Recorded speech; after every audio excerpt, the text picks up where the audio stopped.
बिस्मिल्लाहिर्रहमानिर्रहीम। अस्सलामुअलैकुम बेटा। आज का हमारा टॉपिक है चैप्टर नंबर 1 में significance of dimension. Page number 17 पर आज मैंने आपको एग्जाम्पल सॉल्व कराना है, सिखाना है। एग्जाम्पल 1.5। बेटा आप तमाम ये जानते हो कि डायमेंशनल एनालिसिस इस मेथड को एडॉप्ट करके हम दो काम कर सकते हैं।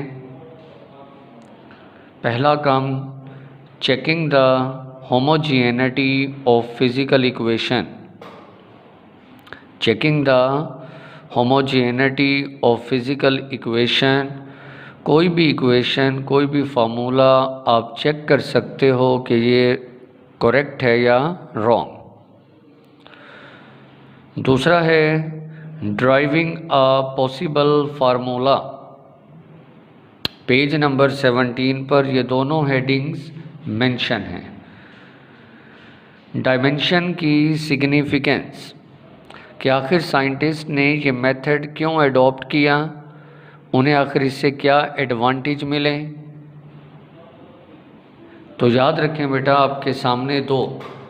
पहला है significance checking the homogeneity of physical equation, कि कोई भी फिज़िकल इक्वेशन, कोई भी फार्मूला क्या वो करेक्ट है या रॉन्ग, इसके बारे में हमें कौन बताएगा? Dimension. Dimensional method, dimensional analysis के मेथड को अडॉप्ट करके आप हर फार्मूला चेक कर सकते हो। और इस पर मैं आपको बाकायदा डिटेल से ये मेथड लास्ट लेक्चर में सिखा चुका हूँ। आज की हमारी डिस्कशन होगी ड्राइव अ पॉसिबल फार्मूला। आज हमने दूसरी सिग्निफिकेंस पर बात करना है। एक मुश्किल एग्जाम्पल समझी जाती हैं और बोर्ड में ये आ चुकी हैं। इस साल तो पेपर नहीं हुए, पिछले साल फर्स्ट ईयर में ये एग्जाम्पल बोर्ड में आ चुकी है। बच्चों को बहुत मुश्किल लगती है। एक लेंथी एग्जाम्पल है, लेकिन आप 3 से 5 मरतबा जब इसकी प्रैक्टिस करेंगे तो बेटा हर एग्जाम्पल का हर स्टेप क्लियर होगा। तो आज हमने डायमेंशन की दूसरी सिग्निफिकेंस पर बात करनी है, driving a possible formula. Example 1.5 पर आए। स्टेटमेंट आपके सामने है, स्टेटमेंट रीडिंग करते हैं। कहता है अल्फाज पर बेटा गौर करना। Example 1.5 drive a relation. आपने एक रिलेशन अखज़ करना है फॉर टाइम पीरियड का। स्टेटमेंट में क्या कहता है? आपने रिलेशन फार्मूला टाइम पीरियड का फार्मूला रिलेशन ड्राइव अखज़ करना है of simple pendulum. Simple pendulum की टाइम पीरियड का रिलेशन फार्मूला आपने ड्राइव करना है। ओके जी।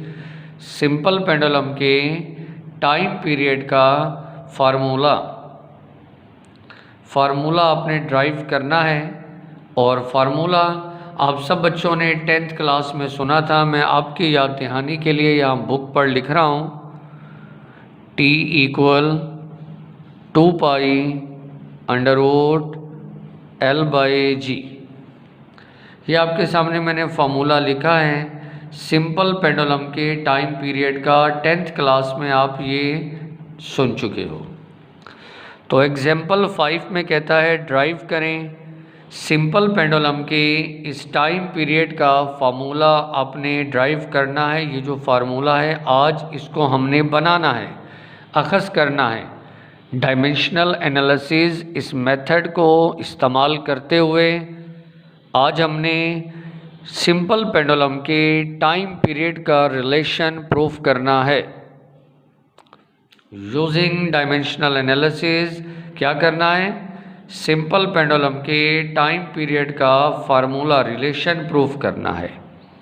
फिर आगे कुछ इन्फॉर्मेशन आपको दी गई, the various possible factor on which time period में depend. Time period capital T जिन फैक्टर्स पर डिपेंड करता है वो बेटा 4 हैं। हमारी बुक के मुताबिक हमें बता दिया गया कि सिंपल पेंडुलम का टाइम पीरियड डिपेंड करता है कितने फैक्टर पर, 4 फैक्टर। पहला factor length of the pendulum, length L। दूसरा है मैस ऑफ द बॉब, गोले का mass M। Angle theta which thread makes with vertical, angle theta जो धागा बनाए अमूदन के साथ। Acceleration due to gravity G।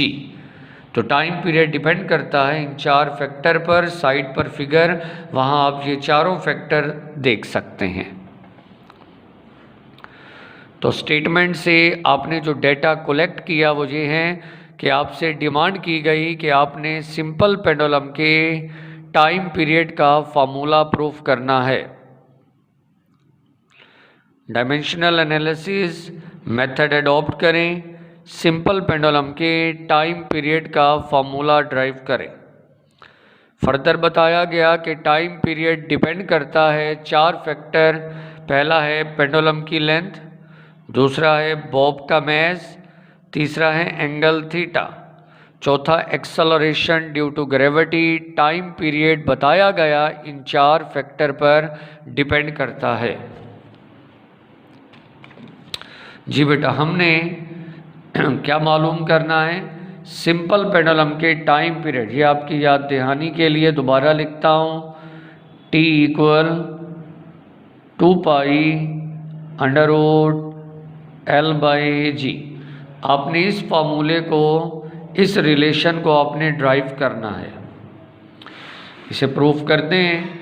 अब क्या बताया गया, टाइम पीरियड डिपेंड करता है बेटा 4 फैक्टर। ये 4 फैक्टर आपके सामने वीडियो में भी नज़र आ रहे होंगे, नोट्स में भी आपको। पहला फैक्टर लेंथ, दूसरा मैस, तीसरा एंगल थीटा, चौथा है एक्सेलरेशन ड्यू टू ग्रेविटी। पहला फैक्टर हो गया लेंथ L, दूसरा फैक्टर मैस M, तीसरा एंगल थीटा और चौथा acceleration due to gravity G। Time period बेटा टेक्स्ट बुक के मुताबिक इन 4 फैक्टर पर डिपेंड करता है। ओके जी, टाइम पीरियड का रिलेशन हमने ड्राइव करना है और बताया गया टाइम पीरियड कितने फैक्टर पर डिपेंड कर रहा है, इन 4। इन्हीं 4 फैक्टर के को अब मैं तरतीब से लिखूँगा। Mathematically the relation for time period T will be the form. Time period depend करता है, जी बेटा गौर करें ज़रा, टाइम पीरियड T डायरेक्टली है पहला फैक्टर, देख सकते हैं 4 फैक्टर है ना, आप इनकी तरतीब ऑर्डर आगे पीछे लिख सकते हैं, कोई इशू नहीं है। टाइम पीरियड डिपेंड करता है, पहले मैंने लिखा है M। अब इस M के ऊपर A लिखा है, आपको याद होगा ये A पावर ही तो तुम्हारी डायमेंशंस हैं। अगर आपको लेक्चर याद हो, कोई भी फिजिकल क्वांटिटी, बेस क्वांटिटी, उसकी जो पावर है, पावर दैट कॉल्ड डायमेंशन। तो बेटा M के ऊपर पावर A लिख दें, दूसरा factor length L power B, तीसरा factor angle theta power C और चौथा factor acceleration due to gravity G power D। अब ये A B C D ये पावर्स जो हैं ये डायमेंशंस हैं। और यहाँ एक बात आप ये भी गौर करें, ये A B C D ये पावर्स क्यों हैं? देखिए हमने जो फार्मूला, यहाँ तवज्जो, जो फार्मूला प्रूफ करना है इसमें देखें ना, L और G के ऊपर अंडर रूट नज़र आएगा। अंडर रूट की वैल्यू होती है 1/2। तो ये 1/2 वैल्यू आएगी कहाँ से? तो बेटा ये पावर्स ही बताएंगे ना, A B C D, इन्हीं पावर से मुझे वैल्यू 1/2 अंडर रूट मिलेगा। तो स्टेटमेंट के मुताबिक टाइम पीरियड डिपेंड करता है 4 फैक्टर, तरतीब आगे पीछे लिख सकते हैं, मैंने टेक्स्ट बुक के मुताबिक लिखा है जी। Time period directly proportional mass m power a, length l power b, angle theta power c, acceleration due to gravity power d। अब क्या करना है, प्रोपोर्शनैलिटी ख़त्म करें, इसकी जगह इक्वलिटी और साथ में कांस्टेंट बाकी सारे फैक्टर वैसे ही लिखे हैं लेफ्ट और राइट साइड पर सिर्फ प्रोपोर्शनैलिटी की जगह बेटा इक्वलिटी और कांस्टेंट, दैट इक्वेशन नंबर 1। ये आपकी इक्वेशन नंबर 1, ये पहला स्टेप मुकम्मल हुआ। स्टेटमेंट को रीडिंग करना है हमने, फैक्टर्स को जानना है, प्रोपोर्शनैलिटी की जगह इक्वलिटी और कांस्टेंट, इक्वेशन 1 हो गई। अब इसके बाद आगे 3 स्टेप आएंगे आपकी एग्जाम्पल सॉल्व हो जाएगी। 3 स्टेप मार्कर से लिखने हैं, मैंने भी लिखे हैं। पहला स्टेप बेटा लिखना है writing dimension on both side. बहुत तवज्जो से, ये बच्चों को एग्जाम्पल क्लिक नहीं होती, प्रैक्टिस की ज़रूरत है, बोर्ड में आ चुकी हैं। पहला स्टेप बेटा writing dimensions on both side. Writing लिखें, डायमेंशंस को लिखना है दोनों साइड पर, यानी इक्वेशन नंबर 1 में लेफ़्ट और राइट साइड पर जो भी क्वांटिटी है आपने उसकी डायमेंशन लिखनी है, डायरेक्ट डायमेंशन लिखनी है। कोई हो सकता है आपको कोई डायमेंशन ना आती हो तो उसे बेटा आप अलग से हल कर लें, ओके, फिर लिखें। अब इक्वेशन 1 में देखें, लेफ़्ट साइड पर है टाइम, तो टाइम की डायमेंशन कैपिटल T, याद है ना, डायमेंशन के लिए base quantity T, symbol capital letter में, स्क्वायर ब्रैकेट के अंदर टाइम की डायमेंशन T, फिर इक्वलिटी का सिंबल, फिर कांस्टेंट का सिंबल, कांस्टेंट, फिर आगे है M मैस, तो मैस की डायमेंशन आपके सामने कैपिटल M। अब इस मैस की पावर A थी तो ऊपर A भी लिखा है। फिर आगे है लेंथ, लेंथ की डायमेंशन कैपिटल L और इसकी पावर B। अब थीटा, थीटा की डायमेंशन मैंने लिखी है L इनवर्स, थीटा की डायमेंशन L इनवर्स और ऊपर पावर C। एक्सेलरेशन की, एक्सेलरेशन ड्यू टू ग्रेविटी है तो एक्सेलरेशन ना, तो इसकी डायमेंशन है बेटा LT-2 पावर D। यहाँ एक वजाहत करता जाऊँ मैं बेटा, ये जो आपके पास थीटा C है, ये जो आपके पास थीटा, एंगल थीटा, देखें एंगल थीटा जो है ये सप्लीमेंट्री है, जबकि आपको याद होगा कि डायमेंशन के लिए हमेशा बेस क्वांटिटी, हर बेस क्वांटिटी की फ़र्ज़ करो एक डायमेंशन है। अब यहाँ इक्वेशन 1 में जो थीटा एंगल थीटा है ये तो बेस क्वांटिटी नहीं है, थीटा की ये एक डायमेंशन लेस क्वांटिटी है, थीटा की कोई डायमेंशन नहीं होती। लेकिन यहाँ क्योंकि इक्वेशन 1 में मुझे थीटा की डायमेंशन चाहिए थी तो मैंने थीटा की डायमेंशन को अलग से हल किया, और वो यहाँ नोट्स में भी हैं। चैप्टर 5 जब आप करेंगे तो ये फार्मूला आपको प्रूफ कराएंगे, S = R थीटा, शायद ये रेडियन, इसी चैप्टर 1 में जब रेडियन की तारीफ़ की जाती है तो उसमें ये इस्तेमाल होता है। असल प्रूफ करेंगे ये फार्मूला चैप्टर 5 में, S = R थीटा, मुझे क्योंकि थीटा की डायमेंशन चाहिए तो थीटा R मल्टीप्लाई इधर डिवाइड S/R। अब S होता है arc length, arc length distance है तो इसकी डायमेंशन लेंथ L, और रेडियस, रेडियस भी डिस्टेंस है, इसकी डायमेंशन भी लेंथ L, ठीक है जी। अब S = R थीटा, ये फार्मूला अगर बेटा आपको चैप्टर 1 में रेडियन की तारीफ फिगर याद है, रेडियन की, तो उसमें ये बताया गया है थीटा है S/R, S क्या है, आर्क लेंथ, आर्क लेंथ क्या होता है, सर्कल की पूरी बाउंड्री में कोई से 2 पॉइंट की लेंथ लंबाई, arc length, very small distance. R होता है रेडियस, ये दोनों लेंथ हैं, कैपिटल एल बटा में भी कैपिटल एल, ठीक हो गया। ये नीचे वाला लेंथ एल, इसकी पावर पॉजिटिव ऊपर आकर नेगेटिव, तो एल एल इनवर्स, ये आ गई थीटा की डायमेंशन।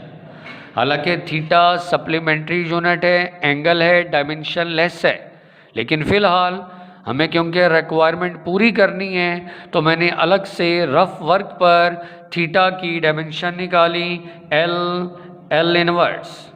इस थीटा की डायमेंशन को मैंने यहाँ लिखा, आप देख सकते हैं एल एल इनवर्स पावर सी। जी, पहला स्टेप मुकम्मल हो गया। इक्वेशन 1 के बाद पहला step writing dimension on both side. Equation 1 में लेफ्ट और राइट साइड पर जो जो क्वांटिटी हैं आपने उसकी डायमेंशन को लिखा। बेटा जो डायमेंशन याद हो डायरेक्ट लिख दें, जो आपको याद ना हो अलग से रफ वर्क पर हल कर लें। जैसे मुझे थीटा की डायमेंशन नहीं पता थी तो मैंने यहाँ अलग से हल करके आपको सिखाया एल एल इनवर्स, और थीटा के ऊपर पावर सी है तो यहाँ देख सकते हैं power C. Writing dimension on both side, हर क्वांटिटी की अलग अलग आपने डायमेंशन को लिख दिया। दूसरा स्टेप है बेटा comparing dimension on both side.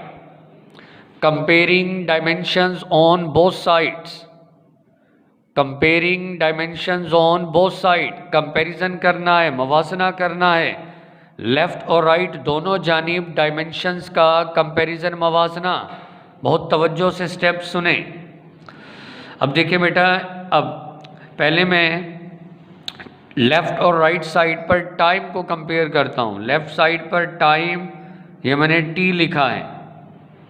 अब इस टाइम के ऊपर कोई पावर नहीं नज़र आ रही तो 1 तो होगा, पावर 1। अब राइट साइड पर देखें टाइम कहाँ है, राइट साइड पर ये टाइम है टी, इसके ऊपर -2 और -2 को d से मल्टीप्लाई -2d। जी, तो इधर t लिखा और पावर लिखा -2d। ये है comparing dimension on both side. दोनों लेफ्ट और राइट दोनों साइड पर आपने डायमेंशन को कंपेयर किया। पहले आप टाइम लेफ्ट साइड पर भी टाइम t लिखें इक्वल, और राइट साइड पर भी टाइम t लिखें, दोनों जानिब टाइम t डायमेंशन लिख दी। अब लेफ्ट साइड पर जो टाइम है इसकी पावर 1, और राइट साइड पर जो टाइम है t इसकी पावर है -2d, ये -2d। टाइम को कंपेयर करने के बाद अब मैथ्स को कंपेयर करें, दोनों जानिब m लिख दें। लेफ्ट साइड पर भी मैथ्स की डायमेंशन m, और लेफ्ट साइड पर भी और राइट साइड पर भी मैथ्स की डायमेंशन m। अच्छा, अब यहाँ देखिए बेटा, राइट साइड पर ये राइट साइड पर आपको मैथ्स m, इसकी पावर नज़र आएगी a, तो मैंने यहाँ m के ऊपर पावर a लिख दिया, डायमेंशन m लिखा और इसकी पावर a। अब बेटा लेफ्ट साइड पर देखें तो आपको कहीं भी m नज़र नहीं आएगा। लेफ्ट साइड पर सिर्फ t है ना, m तो है नहीं। तो अब आप यहाँ m है नहीं, तो अब मैं क्या करूँ जी, मुझे डायमेंशंस तो कंपेयर करना है। तो मैं आपकी याद दिलाने के लिए बेटा, आप यहाँ देखिए, इधर कुछ भी ना हो, टाइम के साथ 1 तो होगा ना, ठीक है ना। 1 को अगर मैं t से मल्टीप्लाई कर दूँ तो t रहेगा, यानी 1 तो है ना। अब 1 तो है यहाँ, तो मैं यहाँ लिख देता हूँ इस साइड पर m लिखकर इसकी पावर 0, क्योंकि किसी भी क्वांटिटी, मैथ का रूल है, किसी भी क्वांटिटी की पावर 0 वो इक्वल टू 1 होता है। तो m की पावर 0, तो ये सारा क्या हो गया 1। यहाँ 1 तो नज़र आ रहा है ना आपको। लेफ्ट साइड पर आपको सिंबल m, मैथ्स का सिंबल m नज़र ही नहीं आ रहा है, जो नहीं, तो अब इसकी जगह 1 तो है ना। तो अब मैं क्या करूँगा, इस 1 को देखते हुए मैं यहाँ लिखूँगा m की पावर 0। बात समझ आई या नहीं। लेफ्ट साइड पर आपको कोई क्वांटिटी नज़र नहीं आ रही, मैथ्स m कोई सिंबल नहीं, तो आपने 1 तो नज़र आ रहा है, तो आपने इस 1 को लिख दिया m की power 0। Comparing dimension on both side, दोनों जानिब आपने मैस को कंपेयर किया। राइट साइड पर तो बेटा मैस नज़र आ रहा है, मैस m पावर a लिख दिया। अब लेफ्ट साइड पर आपको लेफ्ट साइड पर मैस नज़र नहीं आ रहा। जब मैस नज़र ही नहीं आ रहा तो फिर आप क्या करें यहाँ, तो आपने वन को m की शक्ल में लेकर आए, m लिखकर इसके ऊपर पावर 0 कर दी, क्योंकि किसी भी क्वांटिटी की पावर 0 1 होता है। तो इस 1 को मैंने इस तरह लिख दिया। मैस टाइम मैस के बाद अब लेंथ को कंपेयर करेंगे, लेंथ को, ये लेंथ दोनों जानिब लेंथ। अब देखें लेफ्ट साइड पर तो बेटा आपको लेंथ नज़र आ ही नहीं रही लेंथ, तो अब फिर वही, क्योंकि लेंथ हमने सिंबल तो डायमेंशंस तो आपने कंपेयर करना है, तो आप इस 1 की जगह क्या लिख दोगे जी, length l power 0, length l, length की डायमेंशन l पावर 0। अब राइट साइड पर आए तो राइट साइड पर देखें ये लेंथ इसकी पावर b, ये लेंथ इसकी पावर प्लस c, ये लेंथ इसकी पावर माइनस c, ये लेंथ इसकी पावर d, यानी लेंथ 4 मरतबा। राइट साइड पर जब लेंथ को देखा तो लेंथ 1 2 3 4 मरतबा है जी। लेंथ की power plus B plus C minus C plus D.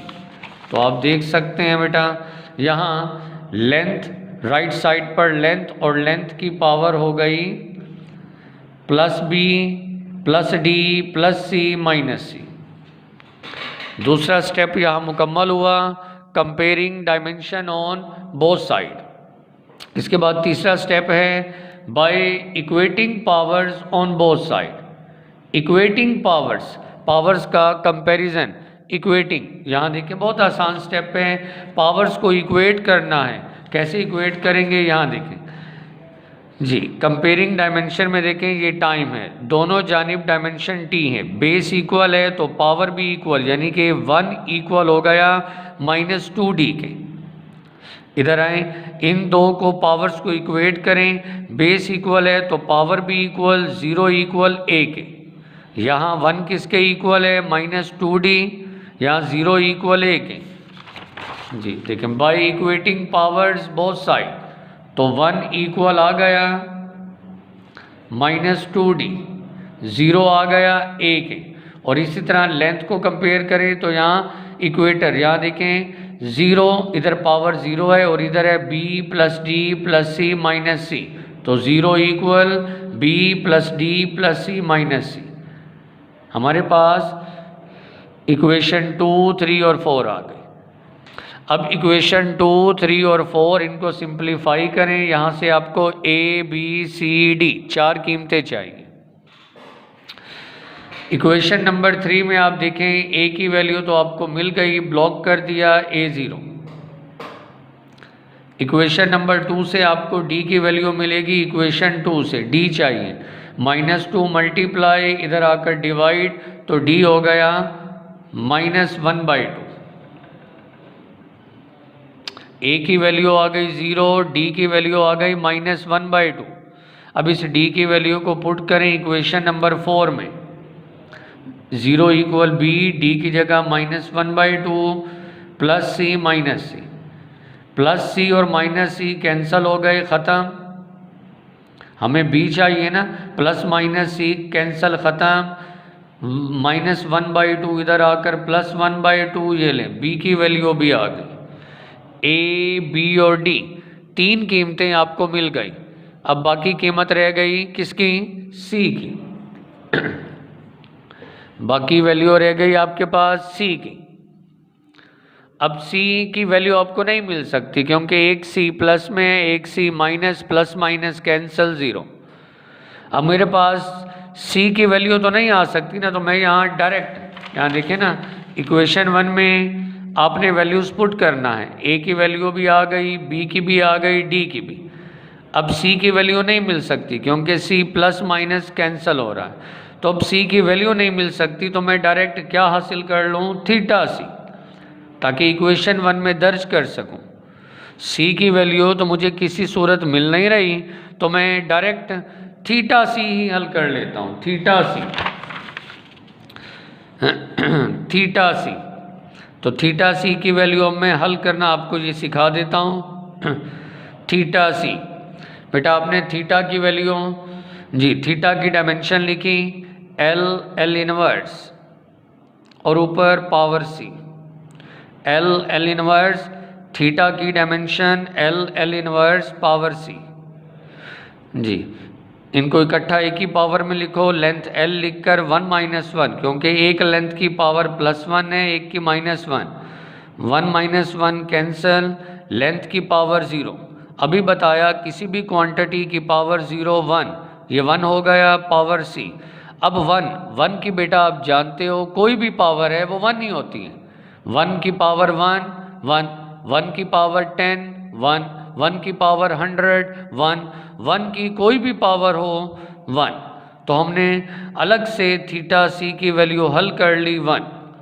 अब आप पुट करें ए बी डी और थीटा सी, इन चारों कीमतों को इक्वेशन 1 में दर्ज कर दें। T इक्वल कॉन्स्टेंट m के ऊपर a था, a की जगह बेटा मैंने पावर 0 लिख दिया। फिर लेंथ b था, b की जगह पावर 1/2, फिर डायरेक्ट थीटा c की जगह 1, फिर g इसकी पावर थी d की जगह -1/2।